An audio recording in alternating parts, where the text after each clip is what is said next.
Jana Berry was a young woman whose life was tragically cut short in her own apartment on Rodora Drive. Living with her longtime friend Jason Imami, Jana had found stability and companionship in their shared living arrangement.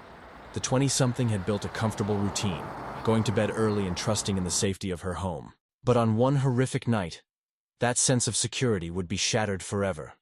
What began as a quiet evening would transform into a scene of unimaginable violence that would haunt investigators for years. The case would challenge everything authorities thought they knew about random crime and test the limits of forensic science. This is the story of how a family's determination, DNA evidence, and an unlikely billboard campaign brought justice to a young woman who deserved so much more from life.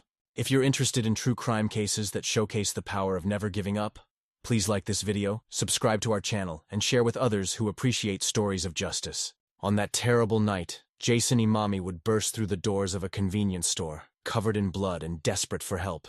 On the night that would forever change two young lives, 22-year-old Jason Imami burst through the doors of a convenience store, his body covered in blood and his feet bare against the cold pavement. The store clerk immediately recognized the desperation in Jason's voice as he frantically called for help, his clothing stained crimson from multiple stab wounds that marked his face and hands. Jason wore only blue workout shorts and boxers, having fled his apartment on Rodora Drive in such terror that he had no time to grab shoes or additional clothing. The 911 call placed by the store clerk captured the raw panic of those moments, with Jason explaining through labored breathing that someone had broken into the apartment he shared with his roommate, Jana Berry. The attacker was still inside with Jana, Jason told the operator, his voice cracking with fear and exhaustion. He had heard his roommate screaming loudly before managing to escape the violent encounter himself. The wounds on his hands suggested he had fought desperately for his life, with cuts that indicated he had grabbed at the blade of a knife during the struggle. Before reaching the convenience store, Jason had run across the street in his desperate search for help, banging on apartment doors and pleading with neighbors to call for emergency assistance. His frantic knocking had awakened residents, though none had initially understood the gravity of the situation unfolding just yards from their homes. The physical evidence of Jason's ordeal was unmistakable to responding officers. Blood covered his workout clothes and streaked down his face from wounds that required immediate medical attention. His feet, cut from running barefoot across pavement and debris, told the story of someone who had fled in absolute terror. As Jason provided his account to the 911 operator, he described an unknown intruder who had violently attacked both him and Jana in their shared living space. The details he offered painted a picture of a random break-in gone tragically wrong, with an attacker who had shown no mercy to either resident.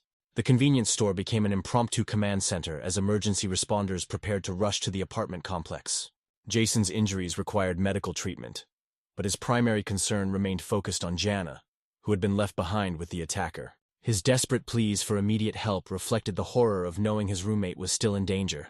The clock showed the early morning hours as this nightmare unfolded, transforming what should have been a peaceful night into a scene of violence and terror that would haunt everyone involved. Emergency responders raced toward the apartment complex, unaware of the horrific scene that awaited their arrival. Knox County Sheriff's Department officers arrived at the apartment complex to find a crime scene that would remain etched in their memories forever.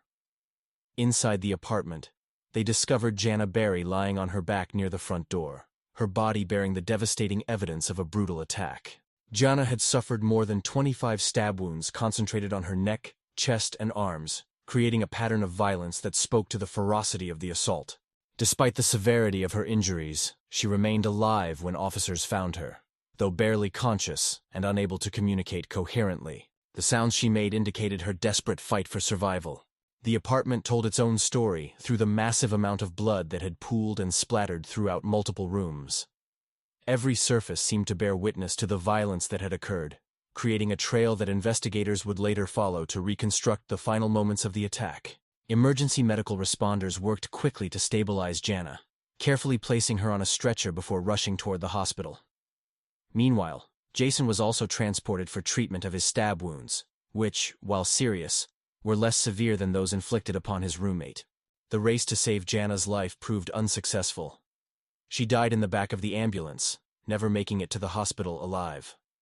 The young woman's life ended during those final moments of transport, despite the best efforts of paramedics who fought to keep her breathing. An autopsy would later be performed to document the full extent of Jana's injuries and provide crucial evidence for the investigation. The medical examination would reveal the precise nature of each wound and help investigators understand the weapon used in the attack. During the initial response, another 911 call had come from a neighbor who reported hearing banging and yelling outside his apartment. The neighbor explained that someone appeared to be attempting to gain entry to his residence, though he had not actually seen what was happening. Unknown to him at the time, Jana had collapsed just outside his door, beyond his line of sight. The neighbor's account would become another piece of evidence in what investigators were beginning to realize was a complex and violent crime. Investigators began processing the bloody crime scene, uncertain of what crucial evidence they would uncover in the coming hours. The crime scene investigation revealed the apartment transformed into a battleground, with blood evidence scattered throughout multiple rooms that told the story of a violent struggle. Investigators meticulously documented blood in Jana's bedroom, Jason's bedroom, the living room, and stains on the back door that suggested the attacker had considered multiple escape routes. The blood trail extended down the stairs outside the apartment, creating a path that investigators would follow to understand the sequence of events. Evidence suggested that the most intense portion of the struggle had occurred in Jana's bedroom, where furniture was disturbed and blood patterns indicated a prolonged fight. Among the items collected from the crime scene were several objects that did not belong to either resident: an Atlanta Braves hat, a CD case, and a piece of cardboard bearing a partial shoe print provided investigators with potential links to the perpetrator. These foreign items suggested the attacker had left behind crucial evidence during the chaotic violence. The most significant discovery came when investigators located the murder weapon itself. The knife, damaged from the force used during the attack, had a broken handle and bent blade that demonstrated the brutality of the assault. Most importantly for the investigation, the weapon came from Jana's own kitchen, being part of a matching set of knives that belonged in the apartment. This revelation immediately changed the direction of the investigation. The fact that the attacker had not brought a weapon but had instead used what was available in the apartment suggested either that this was not a premeditated murder, or that the perpetrator had intimate knowledge of the apartment's contents. The knife and multiple blood samples were carefully collected and prepared for laboratory analysis, though investigators knew that DNA results would require weeks or months to complete. A bloody print discovered on the cardboard near the door provided another potential source of forensic evidence. Perhaps most telling was the absence of forced entry into the apartment. The front door showed no signs of being broken or jimmied, leading investigators to believe that the perpetrator either had legitimate access to the apartment or had been invited inside by one of the residents. The combination of the kitchen knife, the lack of forced entry, and the pattern of violence created a puzzle that investigators would need to solve carefully. Each piece of evidence seemed to point towards someone who had been inside the apartment legitimately before the violence began. The extensive blood evidence throughout the apartment painted a picture of victims who had fought desperately for their lives against an attacker who had shown no mercy. DNA results would take precious time to process, leaving investigators to pursue other leads while waiting for the forensic evidence that might identify their suspect. As the investigation progressed, Jason Imami's survival while his roommate died began raising uncomfortable questions among investigators and Jana's family members. The Barry family struggled to understand how Jason had managed to escape while Jana remained trapped with the attacker, leading her brothers and father to voice their concerns about the circumstances. The medical examiner's report documented Jason's injuries as defensive wounds and cuts that were consistent with someone who had fought for his life. However, investigators noted that his injuries were notably less severe than those inflicted upon Jana, particularly a suspicious deep cut on his ring finger that could have resulted from his hand sliding down a knife blade during an attack.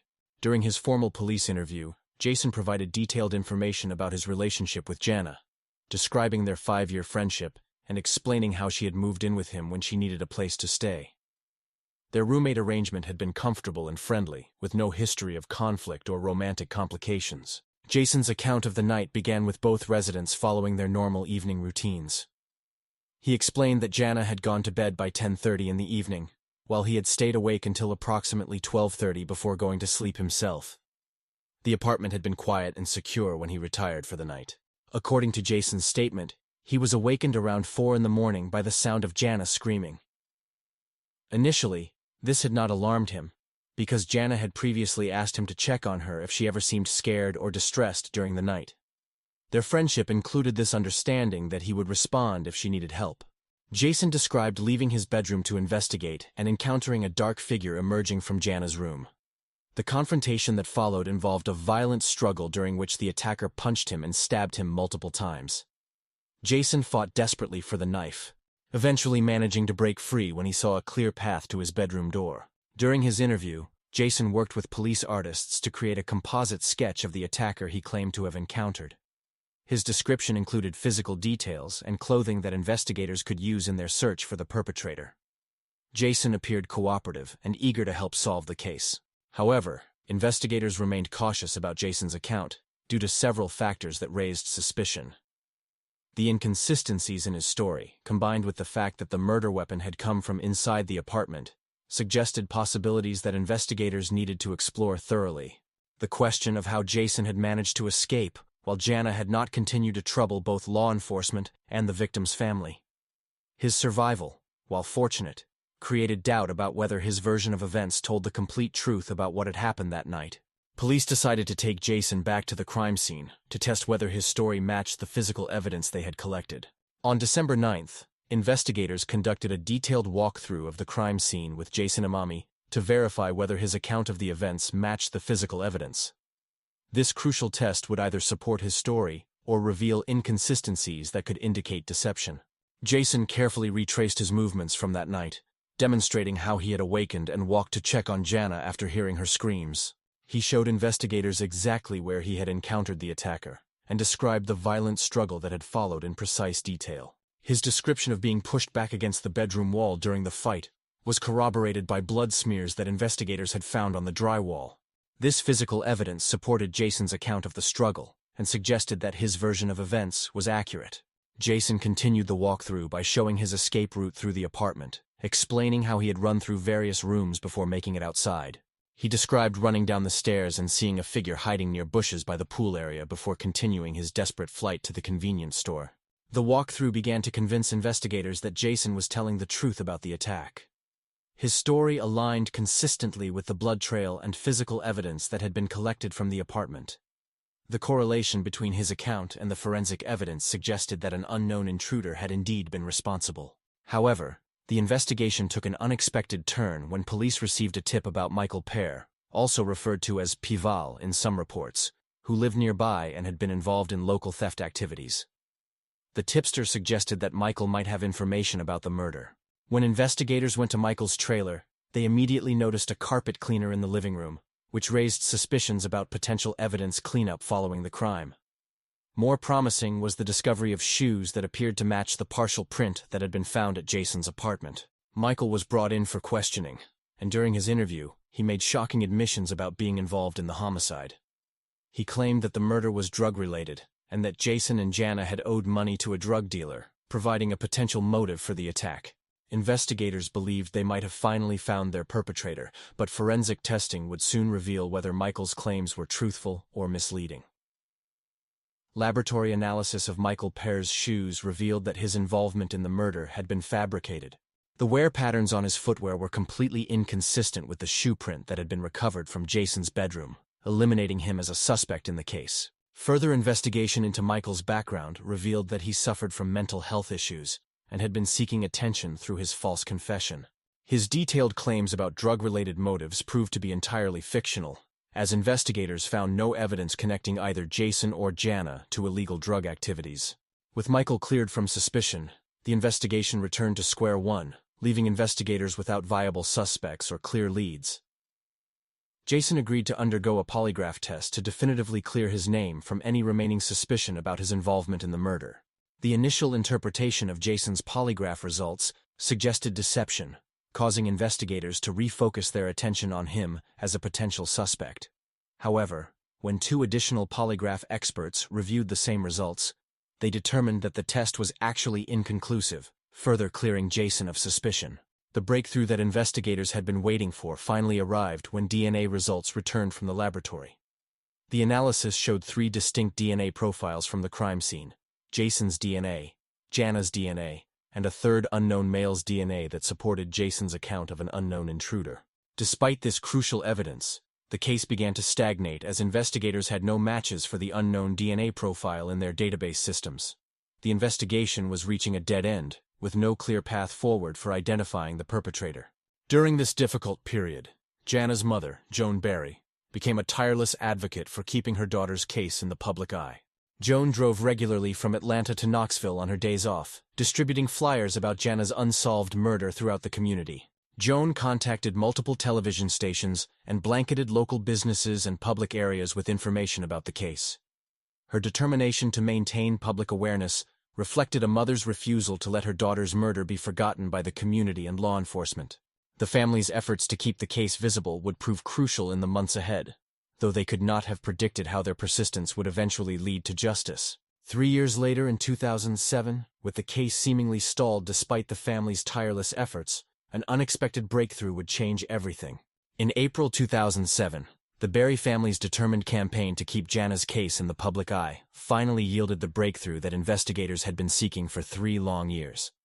Their decision to invest in billboards and mobile advertising trucks featuring the composite sketch of the suspect proved to be the key to solving the case. The billboards had been strategically placed across multiple states, displaying the suspect's composite sketch alongside information about the reward and contact details for tips.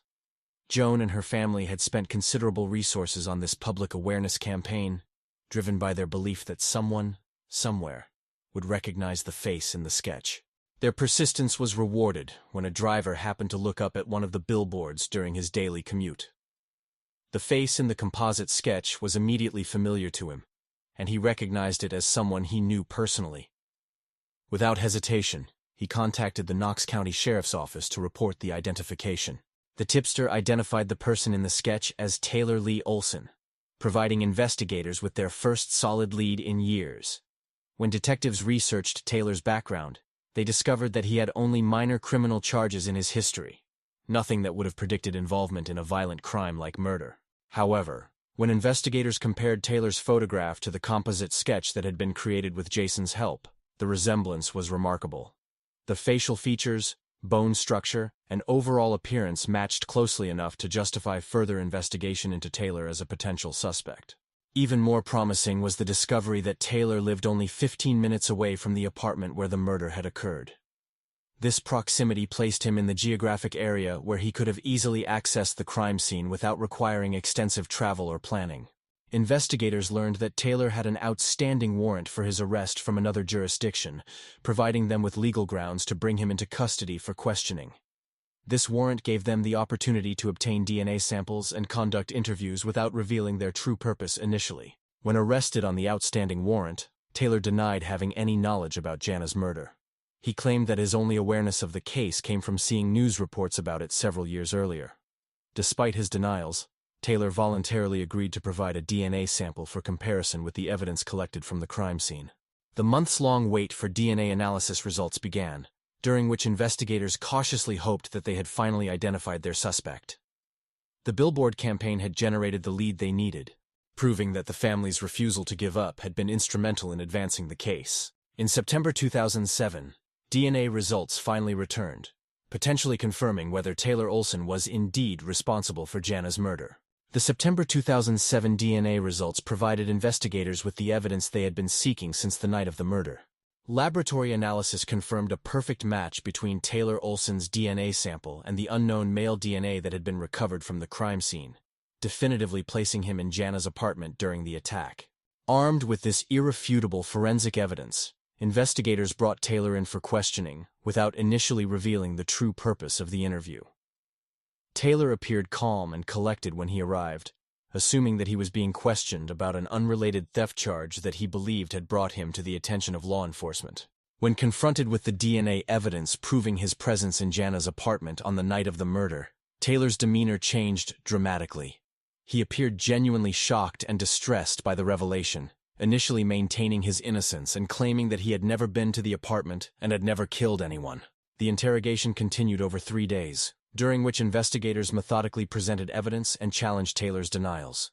They showed him crime scene photographs that documented the violence and brutality of the attack, hoping to break through his resistance and obtain a confession.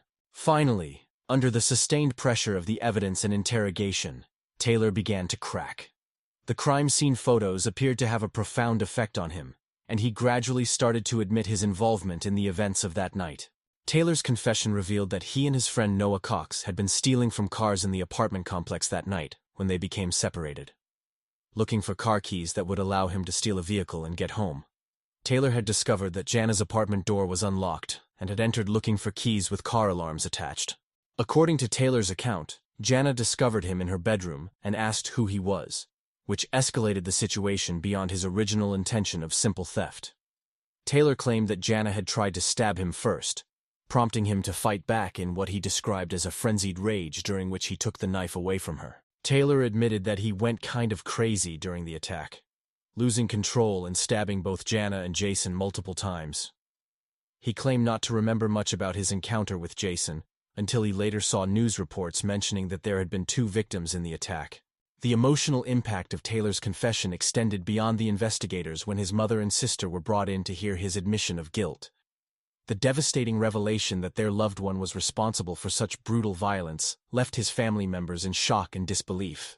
Taylor was formally arrested and charged with Jana Berry's murder and the aggravated assault of Jason Imami. The charges reflected the severity of the crimes and the premeditated nature of the violence that had occurred in the apartment. The confession brought a sense of closure to investigators who had worked tirelessly on the case for nearly 4 years.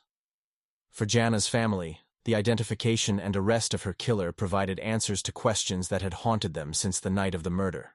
With Taylor in jail awaiting trial, the case appeared to be reaching its conclusion. But one final shocking development would change the outcome entirely.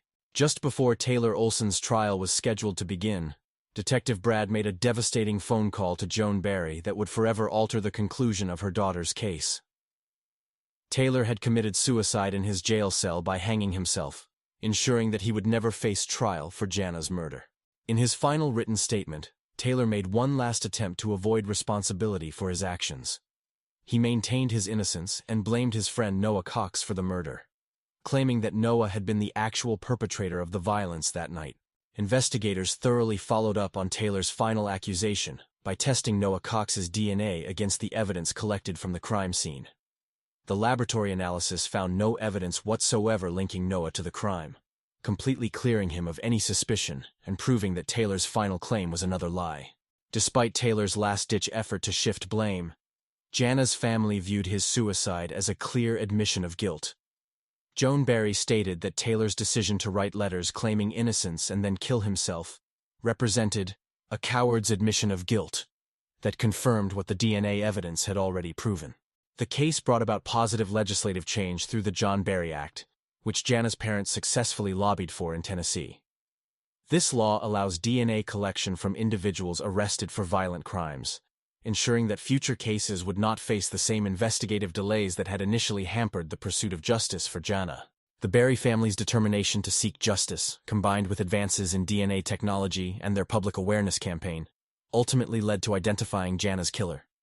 While Taylor's suicide prevented a traditional trial and sentencing, the family found some measure of closure in knowing that the perpetrator had been identified and could no longer harm others. Jana's memory lives on through the legislative changes her case inspired and the tireless advocacy of a family that refused to let her murder go unsolved.